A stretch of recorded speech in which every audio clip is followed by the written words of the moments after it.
चर्चा की, एक बार आपको दिग्दर्शन दिया। आत्म संयम योग, या कहें आत्म का मतलब यहां पे मन है। मन को कैसे हम संयम में करें, इसके लिए भगवान ने पूरा चैप्टर खर्च किया गीता में। इससे हमको मन की इंपॉर्टेंस समझ में आनी चाहिए। क्यों? मन की पोजीशन को हम समझें। अभी 3.42 सुधीर जी ने बताया, आपको याद हो तो 3.42 में भगवान ने बताया इंद्रियों से सूक्ष्म मन है, मन से सूक्ष्म बुद्धि है, ऐसा बताया।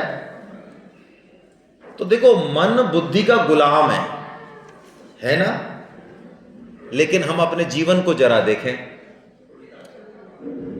हमारा मन जीतता है कि बुद्धि जीतती है? अभी आपको कम से कम जो नए साधक हैं उनको हरे कृष्णा महामंत्र की या हरे राम महामंत्र की 4 माला का व्रत आज से ले लेना चाहिए वृंदावन में। वो 4 माला डेली करें, गीता का प्रचार करें और 4 माला करें। ये 2 काम हम बता रहे हैं आपको जीवन के कल्याण के लिए। दिमाग बिल्कुल मत लगाइए, जो कहा जा रहा है उसको मान लीजिए। हाँ, कोई संशय तो पूछ लीजिए, ये नहीं खुद ही तोल के कि राम राम राम राम राम राम करने से क्या होगा, अरे फालतू, हम तो MBA हैं। अरे घणे ही MBA लुढ़क के जरा बात करो, यदि थोड़ी बहुत दम है तो, है ना। तो नाम जप करो, 4 माला कम से कम करो, 16 तक पहुंचो और गीता का प्रचार करो। ये 2 काम करो, जरूरी है ये। अब मान लो नाम जप का आपने संकल्प लिया, तो अब आपका मन भाई साहब जो है वो शाम को कहेंगे अरे यार आज क्रिकेट का मैच है और भारत की बैटिंग है, तो तू जब तक ये 4 माला करेगा, जब तक तो हाँ ये विराट कोहली आउट बोलेगा जब तक, तो क्या करना चाहिए? बुद्धि कह रही है नहीं यार, तेने वृंदावन में वायदा किया है और ये मैच तो होते ही रहते हैं यार, क्या फर्क पड़ गया मैच से, और रिप्ले में देख लेंगे, वीडियो देख लेंगे यार, नाम जब कर ले, इस समय पूरा संध्या टाइम है, बहुत बढ़िया जुगाड़ है ये। बुद्धि ये कह रही है और मन भाई साहब कह रहे हैं कि यार देख ले मजा आएगा। तो बोलो कौन जीतेगा? हाँ, ये तो आप बताओ, हमें क्या पता। चांसेस मन के ही ज्यादा है, शुरू में मन जीतता है।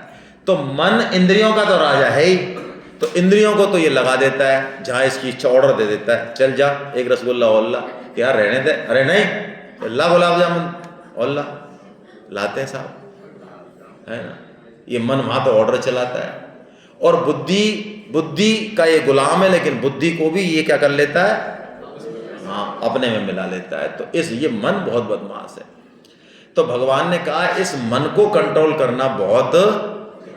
अब आगे भगवान जब भक्ति योग बताएंगे, हमने चर्चा की सुबह, भक्ति भी मन से ही होती है, इसलिए भगवान इस अध्याय में मन को जो है वश में करने के उपाय बताएंगे। लेकिन उसके उपाय करने से पहले ध्यान योग का जो प्रकरण कहेंगे भगवान, उससे पहले कर्म योग को दोबारा से भगवान कहते हैं। इसके कुछ संकेत इस तरह से हैं कि हम ध्यान की बात तो करें, लेकिन कर्तव्य पालन से अपने अंतःकरण की शुद्धि ना करें तो हमारा ध्यान कभी सिद्ध नहीं होगा। ऐसा एक संकेत है इसमें, यानी कर्तव्य पालन बहुत आवश्यक है। तो भगवान ने पूरे कर्म योग को दोबारा से कह दिया इस श्लोक में, जो अब तक कहा ना कर्म योग, उसको दोबारा से कह दिया। जल्दी से समझते हैं फिर चलते हैं, आइए। अनाश्रित कर्म फलम कार्यम कर्म करोति यः स सन्न्यासी च योगी च नैर्निरग्निर्न चाक्रिये। भगवान कहते हैं अनाश्रित कर्म फलम, जो कर्म फल का आश्रय नहीं लेके अपना कर्म करता है। बात हो गई हमारी खूब लंबी चौड़ी इस पे। फल के आश्रय से कर्म नहीं करना है, कर्म तो इसलिए करना है कि इससे मेरा भगवान का पूजन होगा, ये मेरी ड्यूटी है, मुझे करना ही है ये कर्म, इसलिए करना है। बदले में क्या मिलेगा? भगवान कहते हैं वही सन्यासी है, और वही, क्या बढ़िया बात भगवान ने कह दी। देखो, यदि मैं घर में बैठ के मेरा जो भी ड्यूटी है घर की कामों की, यदि मैं ठीक से कर रही हूं या कर रहा हूं, दोनों ही पुल्लिंग और दोनों स्त्रीलिंग यूज लेने पड़ेंगे, क्योंकि आजकल पुरुष भी घर पे काम काफी करते हैं। मेरे पास ऐसी रिपोर्ट है,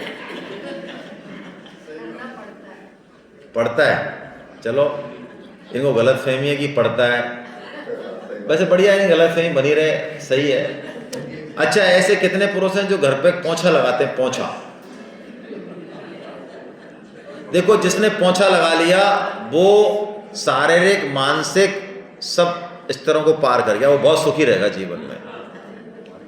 पोंछा लगाने का काम ऐसा है कि बड़े से बड़ा जिम 20,000, मेरे बेटे ने 60,000 दिए, मैंने कि तेरा 60,000 बेटा कुछ नहीं कर सकता जो मेरा ये पोंछा करेगा ना, शरीर की फिटनेस फोकट में।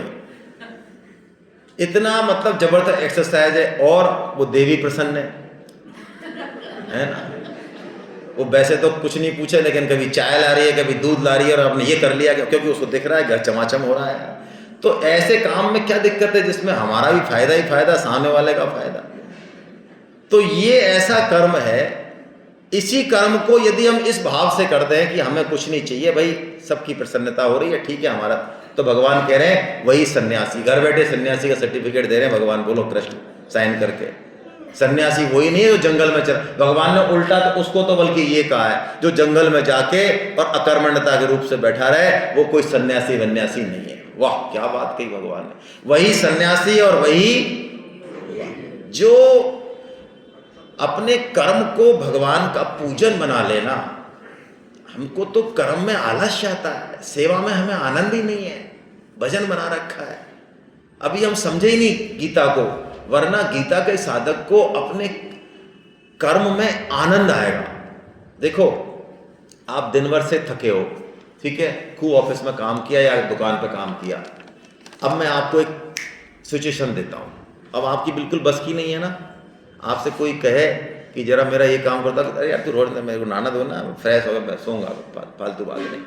अच्छा, अचानक आपका कॉल आया और आपके 4-5 10 साल पुराने दोस्त वो पार्टी वार्टी कर रहे हैं, डांस वांस करेंगे, और मौका है यार, और फोन आ गया, अरे कहाँ है, आ रहा है उस होटल में, छत पे आ जा। कहाँ गया भाई, और 12 बजे तक वहां पे जो है धूम धूम हो रहा है, कहाँ गई थकान, कहाँ गई, हाँ गायब है गई। तो जो साधक होगा उसको भगवान का काम करने पर थकान नहीं आएगी।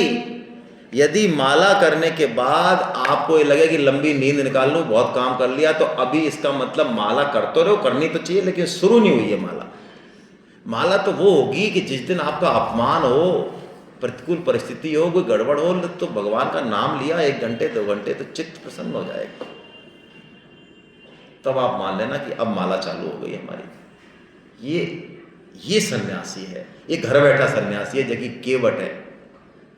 केवट कौन है, गृहस्थ है, लेकिन भगवान की जो सेवा करी उसने, और भगवान ने जो उसको दिया, क्या किसी सन्यासी को मिल सकता है? क्योंकि केवट कर्म योग का रहस्य जानता है। भगवान उसको कहते भी तू केवट कुछ ले ले यार, तेने उतराई, लेकिन केवट उतराई नहीं लेता है। क्यों नहीं लेता है? वो समझ गया प्रभु ये क्या दे रहे हो आप, ये कर्म का फल क्यों दे रहे हो? कर्म का फल असली तो वो है कि आपकी प्राप्ति हो जाए, वो चाहिए मेरे को, तो ये छोटे मोटे फल नहीं चाहिए हैं। अब कछु नाथ न चाहिए मोरे, दीन दयाल अनुग्रह तोरे। नाथ आज मैं कहा न पावा, मिटे दोष दुख दारिद दावा। क्या बात है, क्या आपने उतराई के चक्कर दी, उतराई ले लेता केवट, तो बताओ फिर क्या हो। यही करते हैं हम जीवन में कर्म करते हैं, सेवा करते हैं, लेकिन उसका फल ले लेते हैं। नाम जप करते हैं, बिक्री कर देते हैं उसकी। बिक्री यदि नहीं कराएं हम अपने स्वकर्म की, तो भगवान ऋणी हो जाए, पीछे पीछे घूमे। हाँ, ये कितनी बढ़िया बात। अब भगवान एक बात कह रहे हैं, क्या ऐसा करना संभव है? तो भगवान कहते हैं हाँ संभव है। तू मेरे को प्राप्त करे ना करे, तू नरक में जाए स्वर्ग में जाए, कर्म योग करे ज्ञान योग करे नहीं करे, ये सब तेरे हाथ में। मैंने तेरे को पूरा साथ सामान दे के भेजा। ऐसे मिलिट्री वालों को भेजते ना, मिलिट्री वालों को पुलिस की तरह नहीं है, फोन कर रहे हैं उसको, मिलिट्री वाले तो पूरा टैंक बख्तर बंद सब लेके चलते हैं, कुछ नहीं, धूम धड़ाका जो होना है वहीं हो जाएगा। फुल पावर है उनको, जैसे कि मोदी जी ने दे रखी है अब है। पहले जो है हमारे यहीं आते, आगरा का ताजमहल देखते, 3 दिन उनकी खातिरदारी करते, ठोड़ी सहलाते, और पता चलता वो तो बिना बात करे ही निकल लिए भाई साहब। हैं, ध्यान आ रहा होगा।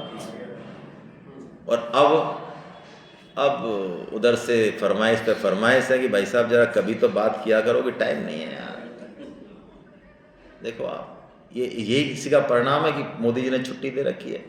तो हमको पूरी स्वतंत्रता है। भगवान इस श्लोक में जो कह रहे हैं वो यही बात कह रहे हैं, अर्जुन तू अपने द्वारा अपना उद्धार कर, अपना पतन मत कर, क्योंकि तू खुद ही खुद का मित्र है और खुद ही खुद का। क्या बढ़िया बात कही। इस श्लोक से हमको ये समझ में आना चाहिए कि हमारे जीवन में जो कुछ घटता है वो हमारी ही इच्छा का परिणाम है। बुरा मत मानना, बात बहुत कड़वी लगेगी। हमारे साथ जो घट रहा है और जो मुश्किलें आती हैं और उनसे उबर नहीं पा रहे हैं हम, वो हमारे स्वभाव का ही परिणाम है। वो हम सुधरना नहीं चाहते, वास्तव में हमारे ही कर्मों का प्रतिफल है वो। कोई भी दूसरा उसके लिए दोषी नहीं है। हाँ, कई बार व्यवस्था दोषी होती है, तो उसमें तो ठीक है, व्यवस्था के हिसाब से भी आते हैं, वो अलग चीज़ है। प्रारब्ध के वाले कर्मों की बात कर रहा हूँ मैं। तो इस श्लोक का यदि मर्म समझें तो अपने जीवन के लिए दूसरों को दोष देना बिल्कुल बंद कर दें आज से ही। माता पिता को, पति को, पत्नी को, भाई, किसी को भी दोष देना बंद कर दें। क्यों? यदि हम अपना कल्याण करना चाहते हैं तो बिल्कुल कर सकते, कोई भी बाधक नहीं है इसमें, संभव नहीं है ऐसा जो हम कहते हैं कि हम ये नहीं कर पाए तुम्हारे कारण, ये बिल्कुल झूठी बात है। भगवान स्पष्ट कह रहे हैं, तू खुद ही खुद का शत्रु है, खुद ही खुद का, तू चाहे तो अपना कल्याण कर सकता है। तो इस बात को ध्यान रखें। इसीलिए इस मनुष्य जन्म में पिटाई ज्यादा होती है। कुत्ते बिल्ली गधे की पिटाई नहीं होती, हमारी होती है। हमारी इसलिए होती है क्योंकि हमको भगवान ने पावर दी, स्वतंत्रता ही नहीं दी मान लो, तो क्या है फिर? तो कुछ जिम्मेदारी नहीं है हमारी। जैसे ऑफिसेज में हमारे बीच में ठकराल साहब भी बैठे हैं, फाइनेंस सेक्रेटरी रहे हैं हमारे राजस्थान सरकार के, कितनी बड़ी पोस्ट होती है ना। अभी रिटायर हुए हैं, अभी भी जॉब में ही है वो, दूसरा जिम्मेदारी दे दी उनको। तो अब मान लो सीएम साहब मीटिंग लें, तो ठकराल साहब सेक्रेटरी हैं एक्सपेंडिचर के, तो कितनी सारी इंफॉर्मेशन ये इकट्ठी करेंगे, कितनी सारी पीपीटी बनाएंगे, लगे ही रहेंगे ये। रात को भी लग रहे थे, सुबह भी लग रहे थे। और मान लो आप मिलने जाओ इनसे, तो इनके बाहर एक मान लो चपरासी बैठा है और वो जो है, हाँ, अब उससे पूछो यार तेरे यहाँ तो सीएम की मीटिंग है। हाँ होगी, तो सीएम की मीटिंग हमारा क्या है? हमको कहेंगे, घंटी बजाएंगे, फाइल को यहाँ से मान ले जाना, हम पटक देंगे, हमारे क्या लेना देना है। अच्छा, आप इनसे मिलने जाओ अंदर, तो आप क्या उम्मीद करते हो आपको उसी अंदाज में मिलेंगे? ये नहीं मिलेंगे। इनको इतना टाइम क्यों? इनके पास स्वतंत्रता, अधिकार, सुविधाएं ज्यादा हैं, अधिकार स्वतंत्रता ज्यादा है, उसके पास बहुत कम है। तो इसलिए मनुष्य योनि में जितने अधिकार हैं, इसलिए उसकी जिम्मेदारी, उसका सिस्टम भी उतना ही है, और योनियों में नहीं है। तो इस बात को हम ध्यान रखें, है ना। अब भगवान ने बताया कि ध्यान योग का प्रकरण भगवान स्टार्ट करते हैं। ध्यान क्या है? ध्यान है अपना आत्मनिरीक्षण। 40 साल 50 साल हो जाएं, 60 साल हो जाएं, या मैं तो कहूँ जिंदगी के छोटे छोटे 1 महीने 2 महीने में भी, किसी यात्रा के बाद भी थोड़ा देखें जीवन को, कहाँ जा रहा है जीवन, कैसे जा रहा है जीवन, क्या करना है जीवन, क्या अच्छा किया, क्या। ये जो ऑडिट है ना, ये ध्यान है वास्तव में। अपने आप से बात करना, अपने अंदर जो परमात्मा का अंश है, परमात्मा है, उनसे बात करना, ये ध्यान है असली। इस ध्यान को करने के लिए भगवान कहते हैं सबसे पहले तू अपने जीवन को संयमित कर। मन को संयमित करने के लिए भगवान पहले हमारे दिनचर्या को संयमित करना सिखाते हैं। यदि किसी की दिनचर्या अस्त व्यस्त है, अनऑर्गेनाइज्ड है, कब सोएगा, कब उठेगा, कब जो है बाथरूम जाएगा 11 बजे 12 बजे, और वो बात करे ज्ञान की बड़ी बड़ी, पाटिया साफ है उसका। डिसिप्लिन जीवन में बहुत जरूरी है। तो भगवान क्या कह रहे हैं? नीचे का श्लोक पढ़ रहा हूं मैं, ऊपर के श्लोक में तो भगवान ने ये कहा, अति हमको नहीं करनी, जीवन में अति नहीं करनी चाहिए, किसी भी चीज में अति से बचना चाहिए, ठीक है। और नीचे अति नहीं करें तो क्या करें? युक्त करें, युक्त। तो नीचे का श्लोक बड़ा इंपॉर्टेंट है।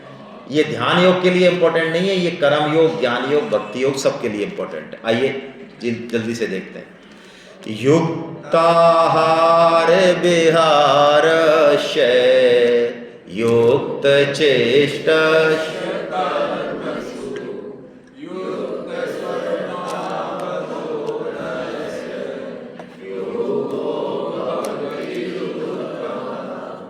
भगवान कह रहे हैं हमारा आहार विहार युक्त होना चाहिए। कोई इसमें भगवान ने मात्रा नहीं बताई कि आपको 2 रोटी खानी चाहिए, 50 ग्राम चावल खाने चाहिए, 4 बादाम घिसनी चाहिए, ऐसे नहीं बताई। क्या बताया? युक्त आहार विहार। आहार क्या है? जो हम भोजन कर रहे हैं। भोजन कर रहे हैं वो तो है ही। गीता का मतलब और इंद्रियों से भी, आंखों से क्या देख रहे हो, कानों से क्या सुन रहे हो, है ना, मन बुद्धि में क्या चाहिए, क्या स्क्रीन टाइम कितना है, स्क्रीन टाइम में भी आप कांका पुला मंडी खा रहे हो, क्या क्या चीजें देख रहे हो, ये सब हमारा आहार है। ठीक है, तो जैसा खाएंगे अन्न, ये सब अन्न में है, वैसा बनेगा। तो मन को यदि सुधारना है तो आहार पर और विहार पर नियंत्रण रखना।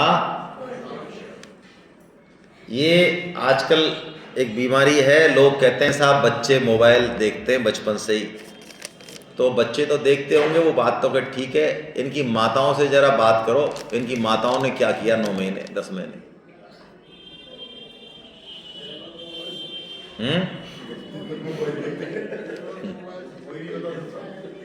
तो कोई रोक नहीं सकता फिर बच्चे को। दूसरा एक वो पोर्शन है जो किया, उसके बाद फिर जब वो जी रहा है तब क्या किया, तब अपनी पपून छुड़ाने के लिए कि मोबाइल पे हमने तो नहीं डाल दिया उसको। तो कहने का मतलब है ये बहुत इंपॉर्टेंट चीज़ें, आहार और विहार। विहार में आ गई ये मोबाइल वाली, हम जो इधर उधर घूमते फिरते हैं, कैसा हमारा एनवायरनमेंट है, घर में क्या करते हैं, ये सब विहार में आ गया। ठीक है ना। तो आहार विहार हमारा कैसा होना चाहिए? युक्त होना चाहिए, युक्त होना चाहिए। ठीक है ना। और युक्त चेष्टस्य कर्मसु, चेष्टा का मतलब है हम अपनी एनर्जी को, समय को कहाँ लगा रहे हैं। कई बार हम अपनी एनर्जी को और समय को बहुत वेस्टेज करते हैं, बहुत खराब करते हैं जीवन। बहुत सारे रिटायरमेंट वाले लोग भी करते हैं, नौकरी वाले लोग भी करते हैं, ऐसे निरर्थक कामों में इतना बड़ा समय खर्च करते हैं, मान बढ़ाई के चक्कर में और अपनी सनक के चक्कर में कि मत पूछो। भगवान कहते हैं चेष्टा यानी ठीक चेष्टा होनी चाहिए, और युक्त स्वप्ना, निद्रा भी युक्त होनी चाहिए, और अवबोध, अवबोध एक शब्द दिया भगवान ने। अवबोध का मतलब है कि हमको हमेशा ये जागृति रहनी चाहिए कि मनुष्य जन्म बहुत दुर्लभ है, इसमें भगवान की प्राप्ति ही लक्ष्य है, और यदि हमने ये युक्त कर ली सब चीजें तो हमारे जीवन से दुख गायब हो जाएगा, ऐसा भगवान ने कहा। और भगवान ने फिर अर्जुन को ध्यान योग बताया। भगवान ने बताया अर्जुन मन को केंद्रित कर मेरे ऊपर, है ना, ऐसे भगवान ने ध्यान योग को बहुत विस्तार से वर्णन किया। लेकिन अर्जुन को उस ध्यान योग का वर्णन सुन के ज्यादा मजा नहीं आया। अर्जुन ने कहा महाराज बहुत टफ है, ये तो बहुत टफ है, ये आपने जो ध्यान योग बताया ना, ये मन इतना जिद्दी है। आपने कहा मेरे में लगा दे, इधर लगा दे, मन को ही लगता है तो इधर उधर भागता है, मैं नहीं मानता। ये आपका ध्यान योग को मेरे समझ में नहीं आया। ये मन बहुत जिद्दी है, चंचल है, ऐसा अर्जुन ने कहा। तो भगवान ने उसका उत्तर दिया। इस उत्तर को हम पढ़ते हैं, बड़ा अच्छा उत्तर है। भगवान ने कुछ टेक्निक सार रूप में यहाँ बताई मन को कंट्रोल करने की, है ना। असंशयम समग महाबाहो मनो दुर्निग्रहं चलम अभ्यासेन तु कौन्तेय वैराग्येन चलयते। भगवान ने पहले तो अर्जुन से कहा कि असंशयम, तेरी बात तो ठीक है यार, मन को कंट्रोल करना वास्तव में मन की एक आदत है। मन को जो चीज मना करोगे ना, ये वहां जाएगा, ये आदत है। जैसे कि मैं प्राय यही उदाहरण देता हूं कि हम सुबह से वृंदावन में बैठे हों भले ही, लेकिन अभी तुमको आपको 9 बजे से लेके और 3 बज गए, बंदर की शायद ही याद आई हो आपको। आई क्या? ज्यादातर लोगों को नहीं आई होगी। अब मैं आपसे ये कह दूं कि 5 मिनट में आपको बंदर की याद नहीं करनी है, और मैं एक टास्क और दे दूं आपको। अब देखो भाई, मन की टेक्निक समझो आप, मन कैसे कैसे मूव करता है। मैं ये कह दूं चलो बंदर तो याद कर लो आप, लेकिन ऐसा बंदर की याद मत करना जिसके एक हाथ में केला हो। आप देख रहे हो, अब मैं और भी आगे बढ़ सकता हूं। मतलब मन को जो तुम कहोगे ये वहीं जाना चाहता है। इसको सुबह से कोई दिक्कत नहीं है, लेकिन अब इसको मना कर दिया तो अब इसमें ये लाएगा यार। तो भगवान ने इसकी टेक्निक बताई कि एक तो अभ्यास और एक वैराग्य। वैराग्य का क्या मतलब है? वैराग्य का मतलब ये है, ये संसार नाशवान है ना। ये प्रतिक्षण जो है इसका भरोसा नहीं करें, प्रतिक्षण नाश में जा रहा है। भरोसा करें भगवान का। वैराग्य जीवन में तभी प्रकट होगा जब भगवान से अनुराग हो जाएगा, वरना तो वैराग्य प्रकट नहीं होता है। तो भगवान से तो करें प्रेम, और प्रेम करने के लिए उनका करें नाम जप और उनकी आज्ञा का करें पालन, ये अभ्यास है। भगवान से प्रेम करें, ये तो वैराग्य। नई परिभाषा दे रहा हूं मैं आज आपको। भगवान से प्रेम करना तो है वैराग्य सही मायने में, और भगवान से प्रेम पैदा हो इसके लिए नाम जप करना, भगवान की बात का प्रचार करना, ये अभ्यास है। इसको बार बार करोगे तो भगवान से प्रेम हो जाएगा। इससे हमारा मन कहीं नहीं जाएगा, ये पक्की बात मान लो आप। देखो, आप ट्रेन में चल रहे हो और यदि आप वास्तव में भगवान को अपना मानते हो और सामने कोई फैमिली बैठी है और आपको ये है कि यार आज मुझे गीता का रजिस्ट्रेशन कराना है इन लोगों का, तो आप उनकी बातों को भी सुनोगे, पूछताछ भी करोगे, इंटरेस्ट भी लोगे, लेकिन आपके मन में पीछे ये चलता रहेगा कि यार कहाँ मौका मिले और कहाँ मैं गीता परिचय अभियान की गीता कोर्स को सेड़ूँ इनके, है ना। तो यानी आपका मन 10 मिनट से किस में लगा हुआ है? इसमें लगा हुआ। और वैसे आप लगा लो इस मन को 10 मिनट तक, नहीं लगेगा, है ना। बस तो यही है, जिस दिन मन को ऐसा भगवान के काम में लगा दोगे मन नहीं करेगा। अब अर्जुन ने पूछा चलो मान गए हम आपकी बात, हम करते हैं ध्यान, लेकिन ध्यान करने लगे आप मिले नहीं, हमने संसार के भोग छोड़ दिए, तो हम बीच में कहीं त्रिशंकु तो नहीं बन जाएंगे। तो भगवान ने फिर वो श्लोक बोला जो सुबह चर्चा हुई थी, बड़ा बड़ा प्यारा श्लोक है, तो इसको भी पढ़ लेते हैं। पार्थ नैवेह नामोत्र विनाशस्तस्य विद्यते, नहि कल्याण कृत कश्चित् दुर्गतिं तात गच्छति। कैसा बढ़िया श्लोक है, इसको पढ़ के बड़ा आनंद आता है बार बार। मतलब कई बार ऐसे मन में संशय होता है कि क्या कर रहे हैं, कुछ भी तो नहीं कर रहे, हम आराम से सो रहे हैं, खा रहे हैं, पी रहे हैं, माला होती नहीं है, आलस आता है, नाम जप होता नहीं, कुछ पढ़ाई होती नहीं, ऐसे ही चल रही है गड़बड़ सड़बड़। लेकिन भगवान कैसे बोले हैं, भगवान कह रहे हैं अर्जुन जो एक कदम भी मेरी तरफ चलेगा, नामुत्र नैव इह नामुत्र अमुत्र, ना तो यहाँ और ना वहाँ, ना लोक में ना कहीं भी उसका विनाश नहीं होगा। क्या बढ़िया बात। और उसकी दुर्गति भी नहीं होगी। ओहो, यानी वो कोई कुत्ता बिल्ली मच्छर कॉकरोच बनने वाला नहीं है, नरक वरक में जाने वाला नहीं है, वो पेड़ कुछ नहीं बनेगा। क्या बढ़िया बात है, बताओ। ये तो हम बुलक्कड़ भाई साहब है नहीं, हमारी खूब पिटाई हो रखी है। यातना शरीर मिलता है ना, यातना शरीर मिलता है मरने के बाद, उसको काट दो, 1000 पीस कर दो, उसको जो है बड़ा बना दो, गरम तेल में पिघला दो, सब काम कर दो, लेकिन वो मरता नहीं है। बोलो आप, आदमी को इतनी यातना होती है। आप गरुड़ पुराण और बाकी चीज़ें पढ़ोगे तो रोंगटे खड़े हो जाएंगे, ऐसे दूसरे लग जाएगा शरीर। और ऐसी यातनाएं हम कई बार भोग चुके हैं, और तब भी हमको ये परवाह नहीं है कि हमको कोई ऐसा शरीर मिल जाए जहाँ ऐसी यातना होगी तो क्या करेंगे। भगवान कह रहे हैं तू मेरी तरफ चल ले, और तू कैसे भी चल ले, आधे अधूरे मन से चल ले, चाहे कैसे भी चल ले, तेरी दुर्गति नहीं होगी। वाह, ऐसा शब्द गीता में कहीं नहीं है। और तात कहा भगवान ने। जैसे हमको अपना बेटा अच्छा लगता है ना, काला होता है थोड़ा कम अच्छा लगता है, गोरा होता है थोड़ा ज्यादा अच्छा लगता है, हैं? ऐसा नहीं है? अच्छा, थोड़ा मोटा हो तो थोड़ा और अच्छा लगता है, और ऐसे ही हो किलो आधे किलो का सा बीमार सा तो कम अच्छा लगता है। ऐसा भी नहीं है। अरे कोई उसका एक अंग खराब हो तो थोड़ा कम अच्छा लगता है, सारे अंग अच्छे हो तो अच्छा लगता है, ऐसा भी नहीं है। अरे जैसा है वैसा ही अच्छा लगता है। तो यही तो भगवान कह रहे हैं, हम जैसे हैं उनको नाथ में थारो जी थारो, नाथ में थारो जी थारो, चोखो पुरो कुटिल और कामी, चोखो पुरो कुटिल और कामी, जो कुछ हूँ सो थारो, नाथ में थारो जी थारो, नाथ में थारो।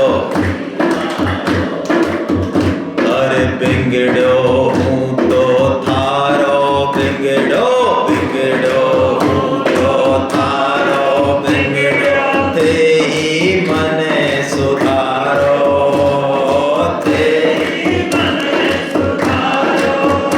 अरे सुधरो हूँ तो थारो, सुधरो सुधरो हूँ तो थारो, सुधरो थासु कदे ने न्यारो, नाथ में थारो जी थारो, नाथ में थारो जी थारो, चोखो पुरो कुटिल और कामी, चोखो पुरो कुटिल और कामी, जो कुछ हूँ सो थारो, नाथ में थारो, थारो नाथ में थारो जी थारो।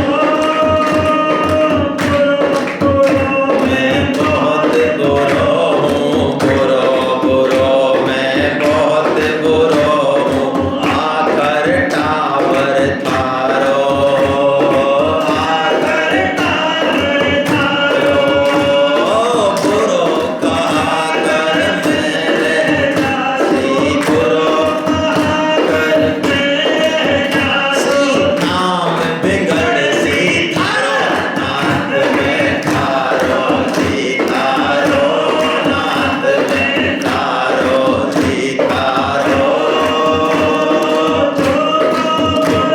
कुटिल और कामी, चोखो पुरो कुटिल और कामी, जो कुछ हूँ सो थारो, नाथ में थारो मेरी बात जाए सो जाए, सोच नहीं कछु मारो, सोच नहीं कछु मारो, सोच ये लागो मेरे बड़ो, सोच ये लागो, नाम बिगड़ सी थारो, नाथ में थारो थारो, नाथ में थारो जी थारो। देखो कितना चतुर है ये भक्त, है ना, भगवान के ऊपर सारी जिम्मेदारी डाल दी कि महाराज अब हम तो जैसे भी कुलामंडी खा रहे हैं, लेकिन आखिर आपका नाम बिगड़ेगा। बताओ बेटा यदि गलत काम करके आया तो लोग कहते हैं किसका बेटा, अरे उनका बेटा है। स्वामी जी कहते हैं शादी होने के बाद बहू रोटी नहीं बनाए या कोई काम गलत करे, उसकी मैया 500 किलोमीटर दूर बैठी रहे तो भी लोग उसकी मैया को पकड़ते हैं, अरे इसकी मैया ने कुछ नहीं सिखाया जाकर, अरे मैया से क्या लेने देना, या बहू से बात करो, ये तुम्हारे सामने तो खड़ी है, लेकिन बहू से बात नहीं कर रहे और मैया की टांग पकड़ रहे हैं, वहां बताओ। तो ये बहुत प्यारी चीज है भाई, भगवान से संबंध, है ना। इसलिए भगवान ने ये बात कह के कहा, अर्जुन तपस्वी तू बन रहा है बहुत अच्छी बात है, ज्ञानी तू बन रहा है बहुत अच्छी बात है, कर्मी तू बन रहा है, परोपकार कर रहा है बहुत अच्छी बात है, लेकिन मैं कह रहा हूं इन तीनों से भी तू योगी बन जा। हाँ क्या बात है, योगी मतलब जो सब काम भगवान के लिए करे वो योगी, ओहो निष्काम भाव से करे वो योगी। और भगवान ने अंतिम श्लोक में तो ये तक कह दिया कि अर्जुन योगियों में भी सर्वश्रेष्ठ योगी वो है जो मेरे को चाहता है। आहा, जिसकी आत्मा जिसका मन मेरे में है ना, वो सर्वश्रेष्ठ योगी है, उसके सामने सारे योग फेल है। ऐसे भक्त के पीछे पीछे भगवान घूमते हैं। एक्चुअली भगवान ने जो सृष्टि की ना, इसके पीछे कारण ही यही है। भगवान को कोई बहुत अच्छे कर्म करने वाले नहीं चाहिए, ये बड़े बड़े कर्म तो भगवान ही कर रहे हैं, हम कर रहे हैं। आज ये सूरज भाई साहब कहते हैं हमसे घूमा नहीं जा रहा, आप बोलो हम में से किसी में दम है घुमाने की, थोड़ा बहुत धक्का लगाने की, बोलो। और पता है आपको, सूरज यदि नहीं घूमे तो हम एक भी हमारी कोस का काम नहीं करेगी। तो बोलो कौन सा कर्म करेंगे, बताओ। करमवीर भारती बताओ जरा, आओ सामने, करमवीर भारती आओ। सूरज भगवान ने कहते हैं हम तो अब थक लिया, हम नहीं घूम रहे, आज हमारी CL है।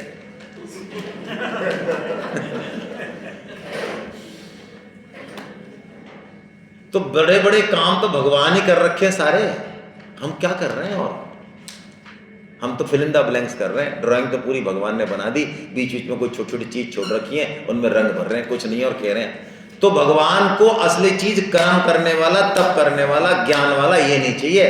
भगवान को तो वो चाहिए कोई ऐसा हो जो भगवान को भी कहे कि हे नाथ मैं केवल आपका हूँ, प्रेम करे भगवान से, है ये चाहिए भगवान को। वही कहा भगवान ने, मैं भक्ति योगी को सर्वश्रेष्ठ